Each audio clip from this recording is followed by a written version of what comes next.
তোমার political best friend কে? মানে তাকে রাজনৈতিক লোক হতে হবে? হ্যাঁ, পলিটিক্যাল বেস্ট ফ্রেন্ড। অনেকজন, আসলে অনেকজন।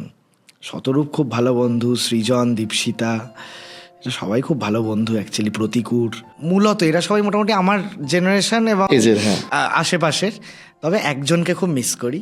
যদি ফ্রেন্ড বলো, বয়সে মিলবে না, কিন্তু আমি তাকে সব থেকে ইয়াং মনে করতাম, সেটা হচ্ছে শ্যামল চক্রবর্তী। উনি এখন আর নেই। সব নাটক দেখতে আসতেন আমার, নানান আলোচনা করতে পারতাম, এবং ইয়াং বাই হার্ট বলে না, সাইন্টিফিক লোক ছিল। মানে বিজ্ঞান ছাড়া কোনোদিন কোনো কথা বলেনি। মানে সব কিছুর মধ্যে বিজ্ঞান খুঁজে বের করতো, সেখানে বিজ্ঞান খুঁজে না পেলে সেটাকে ছুঁড়ে ফেলে দিত। মানে আমি পাগলের মতো ফ্যান ছিলাম লোকটার, ফ্যান ছিলাম, যেটা শুরু করেছিলাম আজকে আলোচনা। মাইন্ড ইট, ফ্যান ছিলাম। মানে হাঁ করে শুনতাম। তো ওই মানুষটা তো খুবই মিস করি। কোভিডে হারালাম আমরা সবাই।